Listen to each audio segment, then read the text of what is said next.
Pokemon Fire Red, a timeless huh? Oh, the other one? People play that?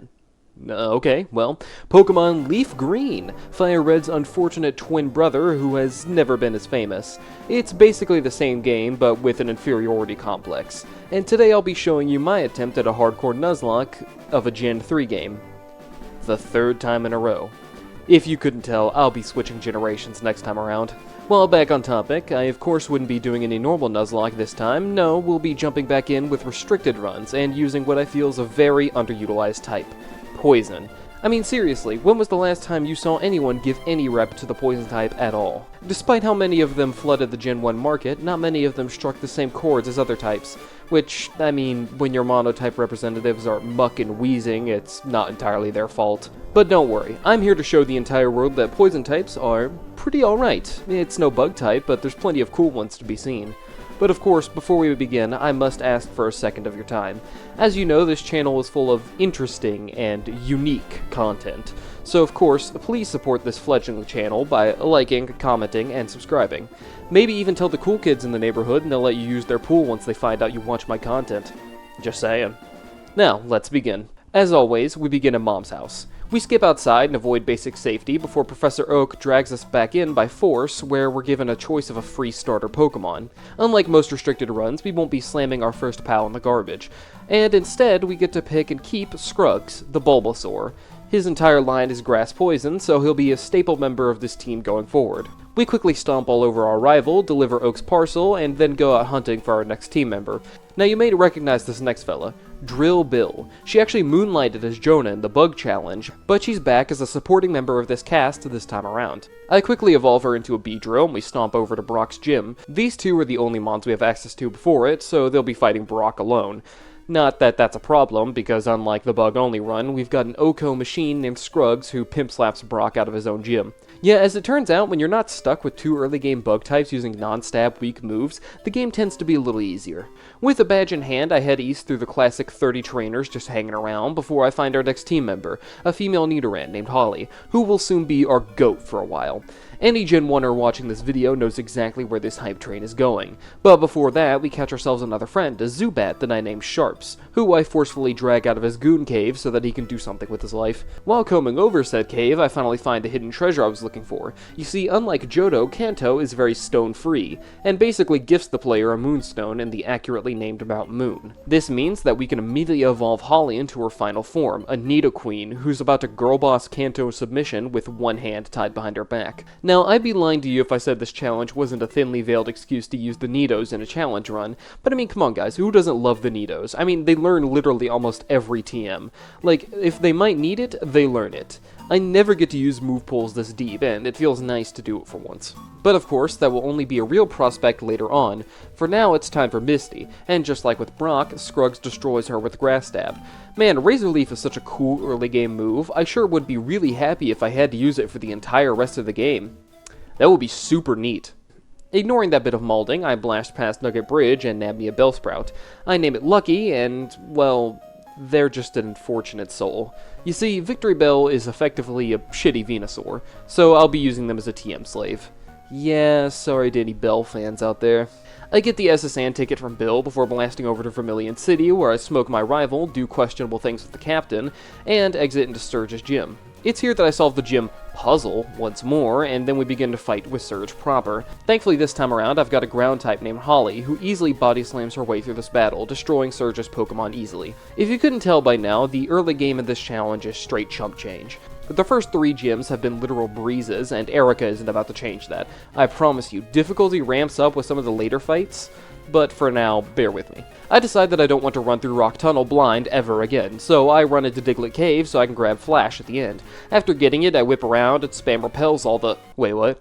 So yeah, repels only work on Pokemon of a lower level than your front man, and silly me, I didn't know that there were level fucking 29 Dugtrio in here. Not to mention it spams Mudslap and Sand Tomb on top of having Arena Trap, so Holly is cooked. Dead meat. There is no way... Huh, never mind. I guess Holly is just built alternatively. Well, after this, I beeline through my mortal enemy, Rock Tunnel, easily, a blast past Lavender Town, and into Celadon City.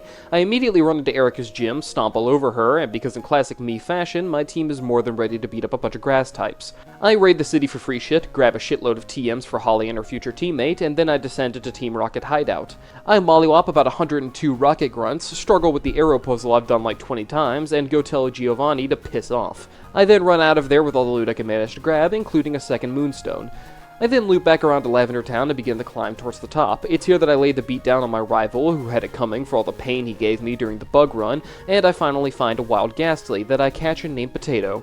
Now, unlike some of my other runs, I'm playing without impossible evolutions, so Buddy here is staying a haunter forever. I blow up all the rocket grunts at the top, nab me a Poke-Flute, and then run back into Saffron City. I shoot up into Silphco, battle my rival, and stomp all over Giovanni as always. Man, this is going super smoothly. Other than that one hiccup with the Doug trio, basically nothing has gone wrong, which means that nothing will go wrong. Obviously. Speaking of something going wrong, it's time for Sabrina's Psychic Gym. Thankfully for me, Drill Bill is here, just like in her last appearance, and can easily take down Sabrina's gym. Just like last time, Cadaver dies to half a Twin Needle, Mr. Lime gets clowned, and Alakazam... In all of my bug-type only attempts, Sabrina has only ever gone for Future Sight, so I was completely confident she'd do the exact same here, but instead she killed Drill Bill in cold blood. She will be missed, but now we have a new problem on our plate. We've got to kill this thing somehow, and our whole team is weak to Psychic, so I pray that Haunter's speed tier is high enough, and I sent in Potato to risk it and try Hypnosis. He actually outspeeds and sleeps the Alakazam, and then hits it with as many Thunderbolts as he can. However, after a while of this process, he too was taken down. However, with poor Potato's death, he did manage to paralyze the Alakazam, allowing Holly to come in and finish it off. Immediately afterwards, she also blasts the Venomoth, and while this was two unfortunate losses, it's at least right before two new team members will join the field. Just like last time, I can move past the Snorlax to get myself a Venonat that I named Queen. I immediately evolve her into a Venomoth and then truck it south into Fuchsia City. It's here where I can access the Safari Zone, where after what feels like an hour of running back and forth, I encounter a Nidorino that I named Fox. I immediately evolve that thing into the mighty Nidoking, who is fighting Beedrill for the title of best poison type in my opinion. I got so excited over that I forgot to actually grab Surf from the zone, so I have to go back and do that later. But of course, it's Coca time. Fox easily dismantles the Muck before almost doing the same to a Coughing. However, it uses self-destruct and nearly kills Fox, so when Weezing comes out, I want to switch him out. Now, before this battle, I accidentally overleveled Sharps and Holly, and I didn't intend to use them, but, well, I accidentally throw out Holly here. I immediately realize what just happened, so I switch back into Fox and take whatever punishment Weezing is going to dole out. However, this thing only uses Tackle, so it's not like it was going to kill anything anyways. I then switch into Queen, who is actually the right level, and she spams Psybeam until it dies. With Koga's gym done, I remember something that I should have done a long time ago. I nab the HM from Surf from the Safari Zone and whip it over to a nearby water pool, where I grab a Tentacool that I named Coolio. I then grab a Pidgey to fly me over to Pallet Town so I can surf towards Cinnabar Island.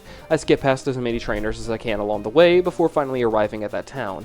It's here where I've got business to attend to in the Pokemon manner, so I hop on in and catch my next friend, a Muck named Kramer. And that's all for the encounters, folks. Due to some overlap, we can't get Coughing, and poor Arbok is version locked, so it's just these fellas here who will have to conquer Kanto with their poison-type power.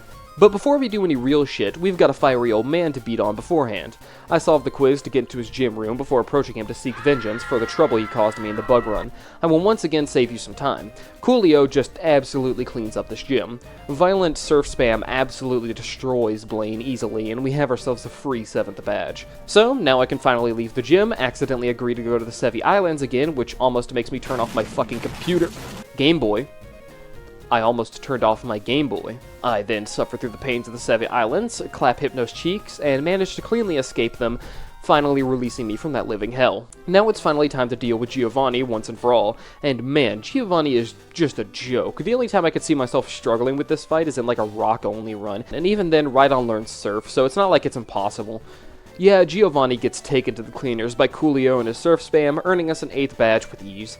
I head west towards Victory Road, but first I got another rival fight to suffer through. He leads Pidgeot and I lead Fox. As I said earlier, Fox has a move pool as deep as an ocean, so with the slew of Thunderbolts he takes down Pidgeot, but not before it gets off a Feather Dance, halving Fox's attack.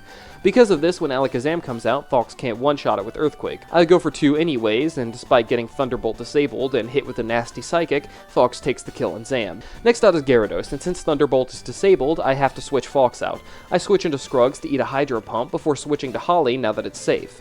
He sets up a Rain Dance, which is fantastic for me, and Holly destroys the Gyarados with a Thunderbolt. Then his Charizard comes out. Thanks to the aforementioned Rain, his fire power is down, and the power of Holly's Surf is up. This means that Holly can take the beast in a 1v1.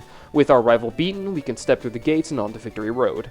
I managed to remember to have strength this time, so I easily navigate the tunnels and caves of Victory Road until I finally arrive at the Pokemon League. It's time I assemble a team, so I think long and hard. I'm just kidding, this is an easy decision. I'll be needing Scruggs, Holly, Fox, Coolio, Queen, and Kramer to take on the Elite Four, since they're easily my best team members. I teach them any spare TMs I might need, and I finally enter the Elite Four chambers. First up is Lorelei. Her and her ice types have given me trouble before, but this time around I'm confident that I can beat her without too many problems. She leads Dugong and I with Kramer. I have him spam Brick Breaks until it dies, and Cloyster follows it up by spamming Protects like a little bitch. I swap out Kramer and bring in Fox, who brings it down with the Thunderbolt.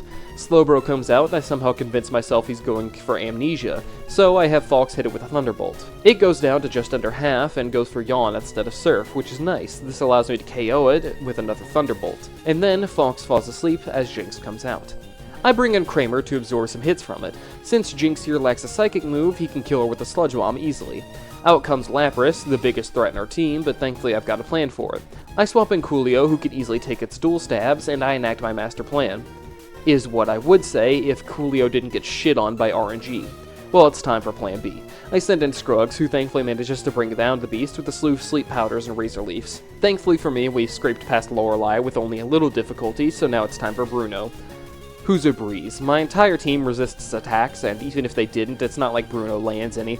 Fox just destroys all of his Pokemon without taking a single hit. What a Chad. Well, next up is Agatha, who's also not really that much of an issue either. Similar to my last run, I have Queen pull up and spam Psychic, which actually goes super smoothly this time. She easily lays the smackdown on all of Agatha's Pokemon, earning us another easy victory here in the Elite Four. Now it's time for the real challenge, Lance. Dragonite is a monster, we all know this, but thankfully Holly and Fox are both packing Ice Beam. That plus Thunderbolt, which means Lance is about to get Bolt Beamed into the dust. Is what I would say if I wasn't a paranoid idiot. You see, Fox is a powerful Pokemon, but also an adamant-natured one, so I figured with his reduced special attack, he may not be able to one-shot the insanely bulky Dragonite. I mean, to be fair to me, a max attack Scyther couldn't with an attack just as strong, so I may be right about that. Either way, I lead Fox into Gyarados. Fox easily kills it with a Thunderbolt, and out comes Aerodactyl. Due to the paranoia, I decide to save Fox's health, so I switch to Holly, who eats 2 wing attacks before responding with a few Surfs. Lance burns a potion here, so after one more wing attack, Holly finally takes it down. Out comes Dragonite, so I pivot to Kramer, who eats some hits from it and weakens it with a Sludge Bomb. With it weakened enough for me to not be paranoid, I switch back into Fox, who mows it down with an Ice Beam. From there, the rest is history. Fox easily spams Ice Beam until the Dragon Tamer is in the dirt. That just leaves one last threat, my rival, Kanye. Yeah, the attentive viewer may have noticed that earlier, don't ask why, I don't know either. He leads Pidgeot, as always, and I lead with Fox. I have him take it down with 2 Thunderbolts, bringing in Alakazam. However, Fox has done all he needs to do for now, so I have him hit one last Earthquake before he's taken down with the Psychic.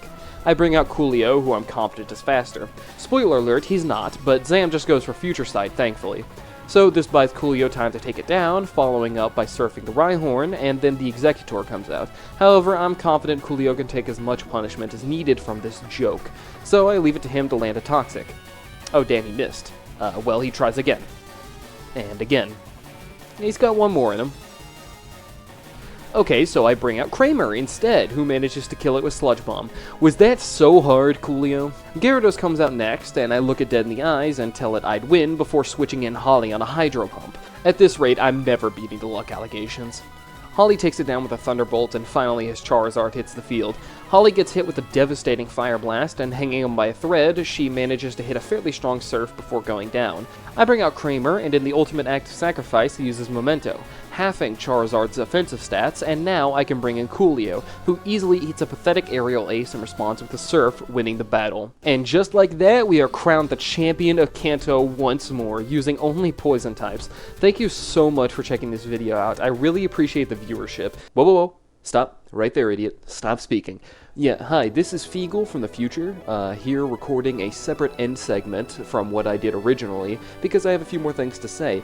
Thank you for watching the video, if I didn't say that already, and I have an announcement for you folks out there. You see, I pushed the release of this video all the way back to the very end of the week, so I can still keep my once-a-week statement up, but procrastinate as much as possible on it. In order to avoid doing that in the future, I'm going to be releasing all videos, or at least all main week videos, on Thursday. If I have anything extra, it'll be posted on an off day, but there will always reliably be one video on Thursday going forward. The reason I'm saying this here instead of just doing it is because I want to go ahead and force myself into a promise so that I can't just procrastinate it again going forward. Thank you for checking out this channel, and I promise to deliver some more timely content moving forward. I have a couple of interesting projects moving up, and I'll be putting up a poll right after this episode drops for a future video idea that'll be coming out a couple after. So, once again, thank you, and I'll catch you in the next video.